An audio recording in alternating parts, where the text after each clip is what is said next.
শেখ হাসিনা আবারও তার একটা অডিও কল প্রকাশ করেছেন। উনি কখনোই ফাঁস করেননি, আর এটা যে প্রকাশ করা হয় এটার একটা ডকুমেন্ট এই কলের মধ্যে আছে।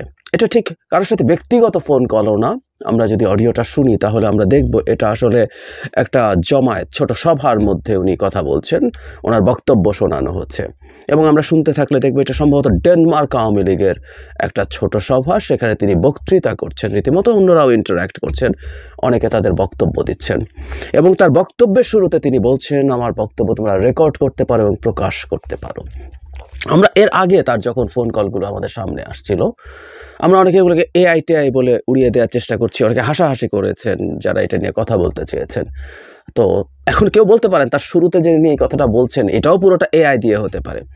না, ব্যাপারগুলো এরকম না। ইনফ্যাক্ট আমরা কিছুদিন আগে ট্রাম্প নিয়ে তার যে বক্তব্য ছিল, সেই বক্তব্যের রিয়াকশনে ট্রাম্পের ছবি নিয়ে বের হওয়া, গ্রেফতার হওয়া, আবার মুহূর্তেই ভারতের মিডিয়াতে সেটা প্রকাশ করা, সব কিছুতে আমরা বুঝতে পারি এগুলো শেখ হাসিনার বক্তব্য। Not only that, BBC Bangla কয়েকদিন আগে একটা রিপোর্টে খুব স্পষ্টভাবে বলেছে যে ভারতের পদস্থ কর্মকর্তারা সরাসরি না বললেও, প্রকাশ্যে স্বীকার না করলেও, তারা নিশ্চিত করেছেন এগুলো শেখ হাসিনারই কণ্ঠস্বর। তাহলে আসলে আর কিছু বলার থাকে না।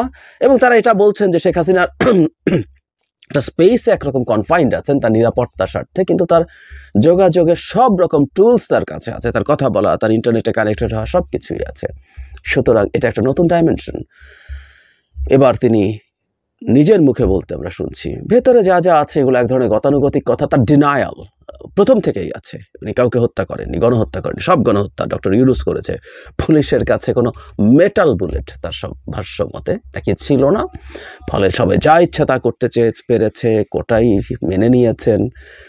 তারপরও কেন এগুলো হলো, উদ্দেশ্য ছিল নাকি তাকে হত্যা করা, এবং সেটা করার জন্যই সবাই চেষ্টা করেছে। তখন আশপাশের লোকজন তাকে হত্যা করা মানে বাংলাদেশকে হত্যা করা, তিনি না থাকা মানে বাংলাদেশ শেষ হয়ে যাওয়া, বাংলাদেশ এখন ভালো হতে শুরু করবে, কারণ তিনি ছিলেন না, তিনি নেই, তিনি থাকা মানে এই দেশ শেষ হয়ে যাওয়া। তিলে তিলে এই দেশটাকে উনি শেষ করেছেন, এবং এই শেষ হওয়ার মাসুল আমরা কত রকমভাবে দিব আমরা এটা খুব স্পষ্টভাবে দেখতে পাচ্ছি। যাই হোক, দীর্ঘ কথাবার্তা, অনেক লম্বা কথাবার্তা বলছেন তারা, নানান রকম বক্তব্য দিচ্ছেন, তার পাশে পাল্টাপাল্টি ইন্টারাকশনগুলো আমরা শুনতে পাচ্ছি, অসংখ্যবার আপা শুনতে পেয়েছি। নট অনলি দ্যাট, লুটপাট, এই সরকার নাকি সব কিছু লুটপাট করার জন্য, এই অভ্যুত্থান হয়েছে লুটপাট করার জন্য। মানে বাংলাদেশের ইতিহাসে বা পৃথিবীর ইতিহাসে এত বড় লুটপাট করা কোনো মানুষ যার নেতৃত্বে এই ঐতিহাসিক লুটপাট হয়েছে। কোনো একদিন এই লুটপাটটা স্টাডি হবে আমাদের রাষ্ট্রবিজ্ঞানে, মাফিয়া স্টেট বানিয়ে কীভাবে স্টেটকে শেষ করা হয়েছে। তিনি লুটপাটের বক্তব্য দিচ্ছেন, এবং খুব ইন্টারেস্টিংলি তিনি ডক্টর ইউনূসও নাকি চুরি করতে গেছেন, লুট করতে গেছেন গণভবনে। আমি জানি না আওয়ামী লীগের লোকজন কতটা শিশুতোষ, মানে প্রথম একবার নাকি লোকজন গিয়ে ওটাকে ছাত্র জনতা লুট করেছে, পরে শেষ হওয়ার পর যা বাকি আছে সেটা লুট করার জন্য ডক্টর ইউনূস গেছেন। আমরা ডক্টর ইউনূসকে যেতে দেখেছি, নিশ্চিতভাবেই দেখেছি, এবং তিনি আসলে এটাকে যে একটা জাদুঘর হবে জুলাই অভ্যুত্থানের, সেটার কী হবে না হবে সেই পরিকল্পনা করতে গেছেন। কিন্তু ডক্টর ইউনূস গেছেন লুট করতে, এবং সেই কথা শুনে তার সভায় উপস্থিত লোকজন হই হই করে ওঠেন, উৎসাহ দেন। এই হলো আওয়ামী লীগ, এবং এই আওয়ামী লীগ আবার ফেরত আসতে চাইছে।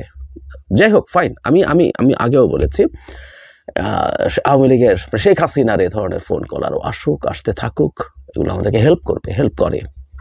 মানুষ কত নীচ, কত নিষ্ঠুর, কত বর্বর, প্রতিটা ফোন কল আমাদেরকে এগুলো স্মরণ করিয়ে দেয়। ন্যূনতম কোনো দুঃখবোধ, ন্যূনতম কোনো অপরাধ বোধ নেই। সুতরাং কেউ কেউ যদি বলেন আগে কি ভালো ছিলাম বা আগেই ভালো ছিলাম, মানে কারো বলার টেন্ডেন্সি আছে, এবং in most of the cases those people are paid, অথবা তারা আওয়ামী লীগের হালুয়া রুটির ভাগ পেয়েছিল আগে, কোনো না কোনো একটা তো বটেই। যাই হোক, আগে ভালো ছিলাম কি না, এই নারী যতবার আমাদের সামনে আসবেন, কথা বলবেন, তার চেহারা দেখাবেন, তত আমাদের জন্য সেই জিনিসটা কমব্যাট করা সহজ হবে। কিন্তু আজকের ভিডিও যেটা সবচেয়ে জরুরি আমি মনে করি, সরকারের এই ব্যাপারে কথা বলা দরকারও আছে। এটা নিয়ে বন্ধ হবে তা না, কিন্তু আমি প্রায় বলছি যে শেখ হাসিনা ওখানে আছেন এবং যা যা করছেন এটা ভারত সরকারের উপরে পাল্টা চাপ দেওয়ার জন্য কাজ করবে। সুতরাং সরকার এই কাজটা করবে এই উদ্দেশ্যে না যে এটার পর শেখ হাসিনার এসব বক্তব্য বন্ধ হবে। আমি বলছি এই বক্তব্যগুলো চালু থাকায় কোনো ক্ষতি নাই, বরং লাভই আছে। কিন্তু সরকারের অবস্থান তার জায়গা থেকে এটা হতে পারে। ডক্টর ইউনূস ইনফ্যাক্ট রিপিটেডলি এটা বলেছেন। ইনফ্যাক্ট গতদিন আমি আল জাজিরার সাথে সাক্ষাৎকারেও দেখেছি যে তিনি ওখানে ফর দ্য টাইম বিং আছেন, ইটস ওকে, তাকে চাওয়া হবে যখন তার কনভিকশন হবে। কিন্তু সেখানে বসে তিনি যা যা করছেন, তিনি দেশের ভেতরে যেসব আদেশ দিচ্ছেন, বক্তব্য দিচ্ছেন, দেশে যা যা করতে বলছেন, যেমন এখানেও তিনি প্রবাস থেকে কী কী করা যাবে সেটার ইনস্ট্রাকশন দিচ্ছেন, কীভাবে বিদেশি রাজনীতিবিদ পার্লামেন্টারিয়ানদের সাথে খাতির টাতির করা যায়, করতে হবে করে কীভাবে কী করতে হবে। মানে দেশপ্রেমিক জাতীয়তাবাদী শেখ হাসিনা, যিনি বিদেশি হস্তক্ষেপের বিরুদ্ধে কত কথা। অবশ্য ভারত তো বিদেশ না, ওটা বাপ কিংবা ওটা প্রভু। তাই দিল্লি আছে, আমরা আছি, ভারতকে তারা ম্যানেজ করে ফেলেছেন, ওটা দিয়ে আমেরিকাকে ম্যানেজ করে, ওটাই সমস্যা নেই। ভারত অবশ্য বিদেশ না, ভারত যেহেতু বাপ তাই ওটা আলাদা হিসাব। কিন্তু এত বিদেশের বিরুদ্ধে কথা সেই শেখ হাসিনার মুখে মজাই লাগে। ট্রাম্পের ছবি নিয়ে মিছিল করো, ইউরোপে যারা আছো তোমরা ইউরোপের রাজনীতিবিদ এবং পার্লামেন্টারিয়ানদের সাথে খাতির করো, সো দ্যাট এই যে বাংলাদেশে মানবাধিকার লঙ্ঘন হচ্ছে উনি উদাহরণ দিচ্ছেন, মত প্রকাশের স্বাধীনতার অভাব হচ্ছে, এসব কথাবার্তা বলছেন। কতজনের অ্যাক্রিডিটেশন কার্ড বাতিল করা হয়েছে।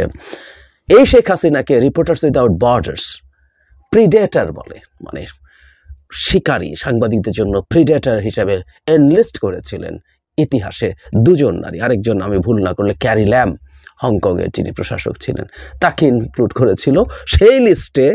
এবং এরপর থেকে রিপোর্টার্স উইদাউট বর্ডার্সের সাইটে ভিপিএন ছাড়া আর কোনোদিন ঢোকা যায়নি। সেই শেখ হাসিনা মত প্রকাশের স্বাধীনতার কথা বলছে, ভালোই লাগে শুনতে, এর চেয়ে বড় কৌতুক হতে পারে না।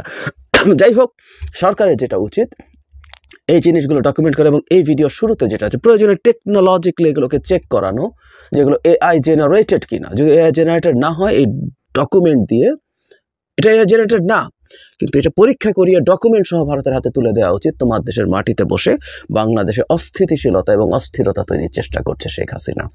এতে ভারত কি কিছু করবে না, কারণ এগুলো ভারতের পরিকল্পনা। এগুলো ইন্ডিয়ায় বসে ইন্ডিয়ার সাথে পরিকল্পনা করে, ইন্ডিয়ার গোয়েন্দা সংস্থার সাথে পরিকল্পনা করেই এগুলো করছেন।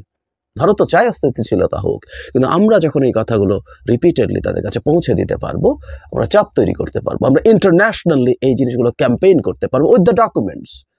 আবারও বলছি, বললেই হবে না, এই ডকুমেন্টগুলো বিভিন্ন জায়গায় পৌঁছে দেয়া, বিভিন্ন দূতাবাসে পৌঁছে দেয়া, শেখ হাসিনা কি করছে। এই জিনিসগুলো অন্তত আমাদের কূটনৈতিক অবস্থানগুলোকে স্ট্রঙ্গার করতে সাহায্য করবে। সরকার যাতে এগুলো গাফিলতি না করে, হেলাফেলা না করে, আমরা এই সরকারের পাল্টা ন্যারেটিভ তৈরি, পাল্টা প্রোপাগ্যান্ডা তৈরি উইথ দ্য ডকুমেন্টস, ফ্যাক্টের ওপরে আমাদের সমস্যার কিছু নাই, কারণ সত্য আমাদের পক্ষে আছে। কিন্তু আমরা অনেক ক্ষেত্রে হয়তো দুর্বলতা দেখাচ্ছি, এবং আমার মনে হয় সরকারের এই দুর্বলতাগুলো খুব দ্রুত কাটিয়ে ওঠা উচিত।